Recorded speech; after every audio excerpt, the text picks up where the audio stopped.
Well, hello and welcome to a new advanced listening practice lesson. It is a pleasure to welcome you back if you've been with us for a while, and hello if you're new.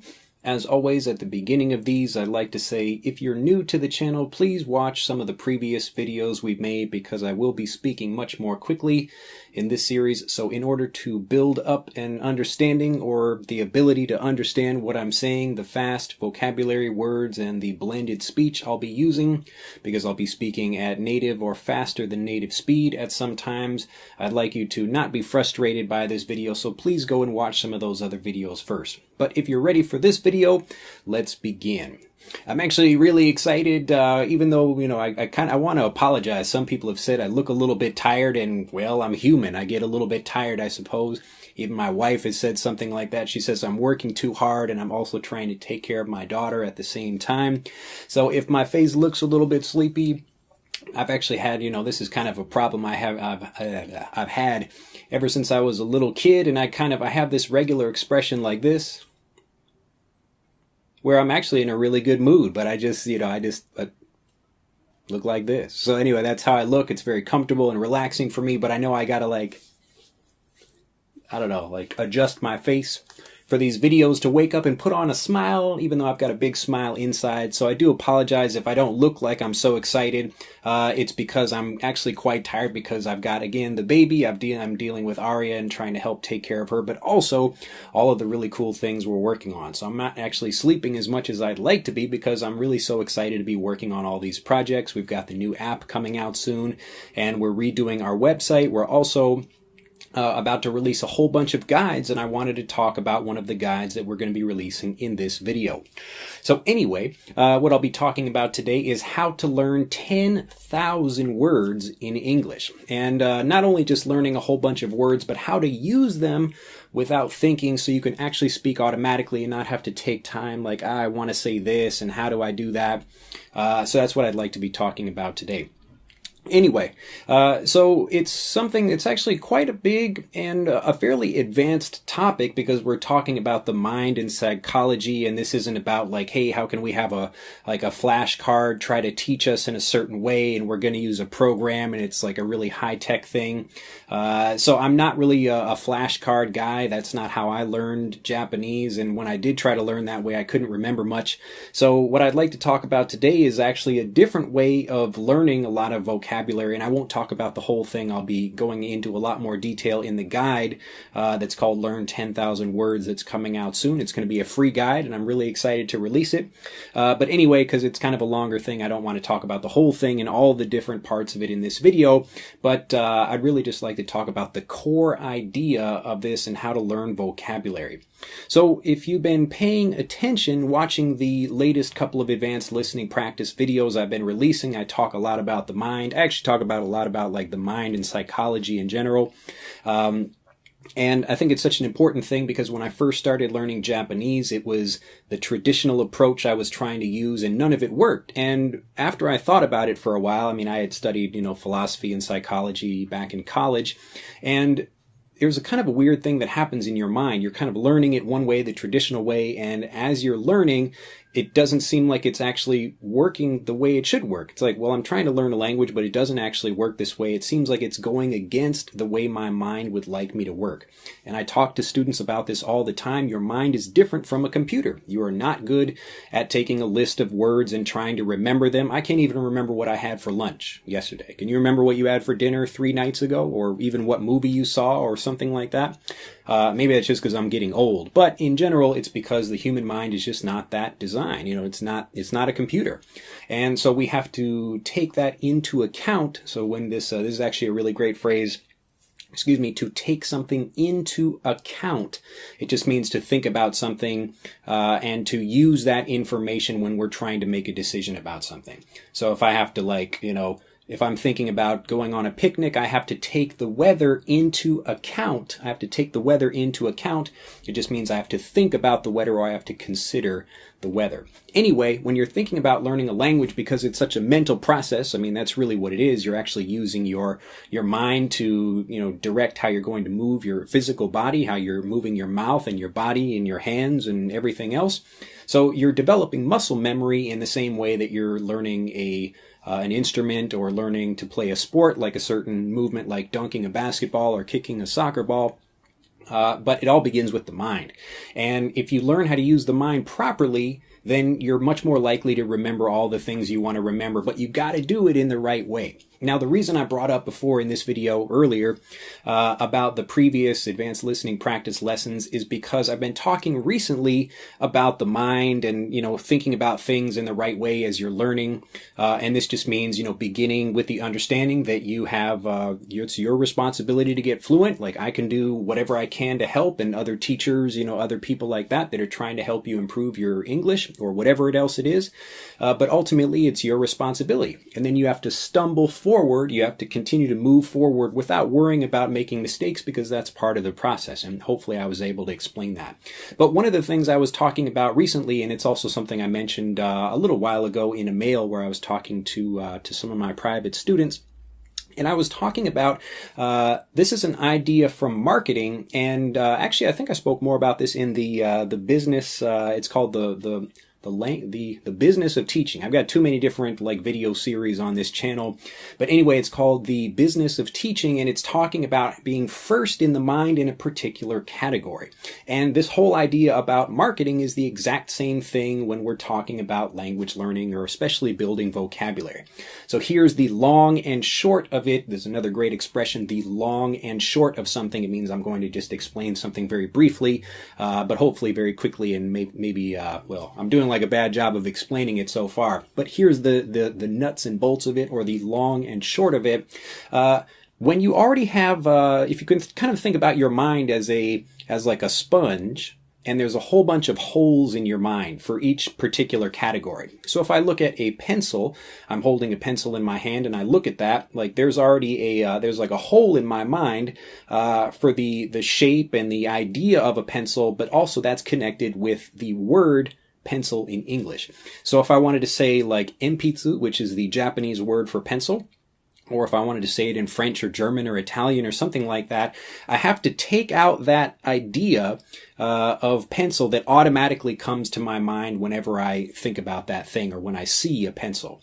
So this is the same thing that happens when you're talking about like being first in mind, or being top of mind, as people like to call it when you're referring to a company, being top of mind when you think about something. Like I want to search for something on the internet, so I would go to Google.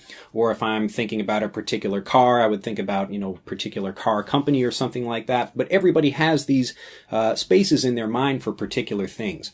Now, what's tricky about language learning is that because you've spent most of your life learning vocabulary in your particular language, you've already filled all the holes with all the vocabulary that you're trying to learn for many of the new things you're learning, but also the older things. So I mean, when you're learning a new language, you have to learn the word for paper again, or the word for pencil, or the word for pen, or mailbox, or other little things like that. And this is what becomes really, really tricky. And there's actually some great ways to get around this, but what I'd like you to do is the same thing that I recommend other companies do in the business world, and this is what I talked about in that business of teaching video, is you don't want to try to become first in mind in the same category that's already taken up by something else. So what you have to do is go around that category, if that makes sense, by kind of tricking your mind into creating a new category for that thing and kind of working around to that idea. So hopefully this makes sense to you, but the basic idea is that when you're learning something new, if there's already something in that space, it's like trying to park a car in a garage and there's already a car in the garage. So it's going to be impossible to try to put that car in there. So what you have to do is build a second garage in a way in your mind such that you can park your car in that one, and then it's much easier to remember things. So the reason you're able to speak and communicate without thinking in your native language is because you've got that car that's already right there. You don't have to do anything special to it. That car is just sitting there waiting for you, and you can drive it whenever you want to, and that's the regular vocabulary that you use for your own native language. But when you're learning English or any other language, again, you've got to build that second garage. It takes a little bit more time, but if you build these second garages or third garages or whatever, it still enables you to integrate the language and be able to use it automatically without having to think and translate in your head, that kind of thing. So even though there are a couple of different ways to do this, and I'll be talking about that when I release this guide very soon. Again, it's called Learn 10,000 Words. But what I'd like to do is just share one idea with that right now. Now, if you've followed me for a really long time, you know that I'm a big fan of trying to multiply your language learning, whatever that is. Like, always start with the small things over here. So that way, when you get out here to the bigger things, like these small changes, the little things that you do here, they have big results over time in the future. And a big part of this is language learning for vocabulary building. So specifically learning different words that you want to learn for words. I'm like talking, I'm not making any sense right now, but basically to build vocabulary words, instead of trying to memorize a whole bunch of words, what you really want to do, number one, because of this garage problem, you don't want to just try to learn like the new word for paper and the new word for all these other things. It's going to be a little bit trickier to do that, again, because these spaces have already been taken up in your mind, and your mind is really, really strong for building memory. It's like a magnet that like really pulls together, but as soon as you try to unstick that, it's almost impossible. So you have to just you have to work with the mind. You have to work with your mind if you want it to remember things. And the best way to do that is to be able to create, again, these new categories or new garages in your mind, however you want to think about it. But anyway, just one tip for that one part of this, how to learn 10,000 words, is to work about or to learn prefixes and suffixes. Now, as a regular word, again, we've got this garage here for a particular word, like bicycle. Now, I'm going to learn the Japanese word for bicycle, which is jitensha. And the Japanese word for bicycle, actually, if I try to learn it like, okay, I look at a bicycle and just automatically, because I've seen this for, many, many years that I've been alive, when I look at a bicycle, I see the word and I hear the word bicycle in my mind. So I look at a bicycle, even in Japan, I look at a bicycle and I think, I'm going to look at this at like, all right, it's a bicycle. I can't really think of the word jitensha in my mind unless I think about it in a different way. Now, Japanese, the kind of idea of a prefix or a suffix, and these are little parts of words, like the word bicycle, we've got bi, meaning two, and cycle, meaning circle. So a bicycle is two circles. Now, when you begin building words like this, you can actually take this, not only are you making it easier for your mind to remember something by kind of taking the pieces of the word and literally building them in your mind, because there probably aren't spaces or these garages that are already filled in your mind for things like buy and try and cycle and other things like that are pieces of words. So if you can't go into the garage for the actual word like bicycle, you can create a separate garage for something like buy and something like cycle, which is a little bit, it's kind of a tricky idea, but really you're trying to take the way your mind naturally works, but you have to work around that idea such that you can remember this thing. So anyway, in the case of jitensha, it means like a self-powered or a self-moving machine or a self-moving car or something like that, a self-moving vehicle. So when you're thinking about like, I'm moving the vehicle, I'm getting the idea of, like a self-moving vehicle, jitensha. Because when you're looking at prefixes and suffixes, again, the pieces of words like buy and cycle, you're trying to get a deeper understanding of how the language works. So you don't want to go for the top understanding, but because your mind, again, it's already looking at those words and it's already filled those spaces in your mind. So you got to go deeper, or again, there's other ways I'll explain to get around this problem in this new guide that I'll be releasing soon. But the whole point here is to try to get around this garage that's already there. So you've got to take the time to build a separate garage or try to create a new category in your mind such that you can remember these things. So when you're thinking about this, I just wanted to leave you with one idea for this video today. I want you to really think about prefixes and suffixes because, again, not only is it a better way to remember these things, and you're actually understanding the way the language works in the same way that I'm understanding the pieces of Japanese to really understand words. So I'm not just writing a flashcard like bicycle and then jitensha, because there's no connection there. It doesn't make any sense.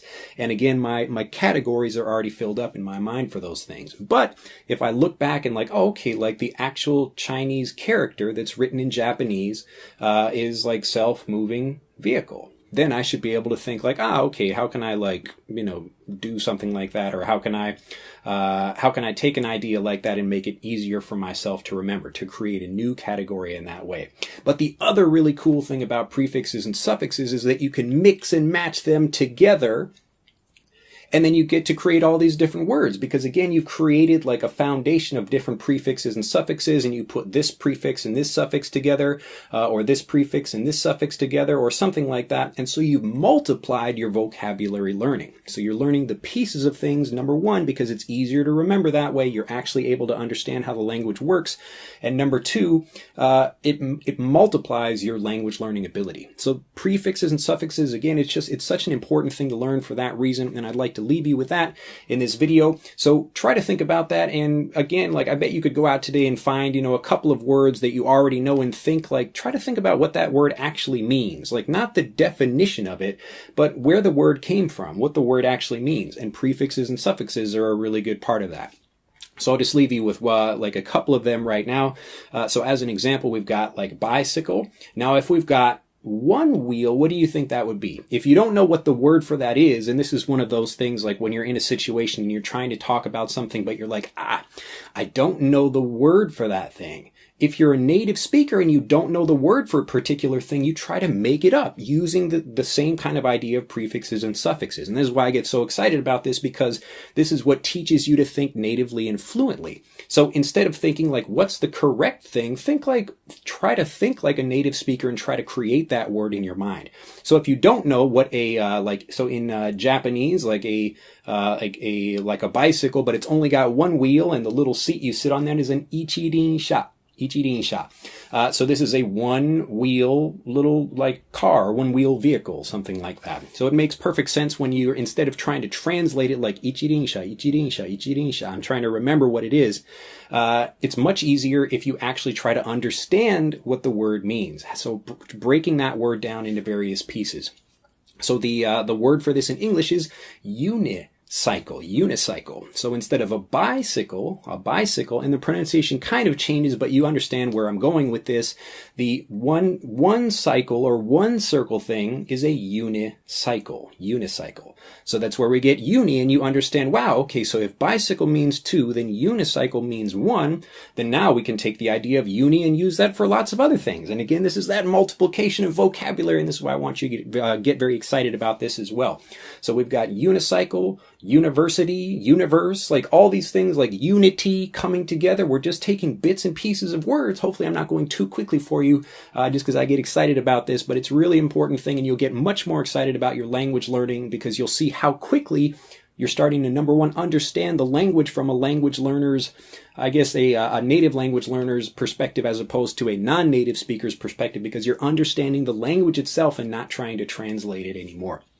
Anyway, I don't want to give you too much, but do look forward to this guide. It'll be coming out soon, along with a whole bunch of others. I'm actually releasing 7 new guides. It's crazy. I'm doing a whole bunch of work on these things, plus the new app, plus other lessons that we're working on. So if I look a little bit tired, please forgive me. I'm doing this for you. Anyway, have a fantastic day. Do like and share this video if you'd like to learn more. And in the comments below, drop a few prefixes and suffixes. Just take your time and either share some that you know for other people, or, go out and research a few of them. You can find them anywhere, like go to any website and look up prefix and suffixes and just see how these things are connected together.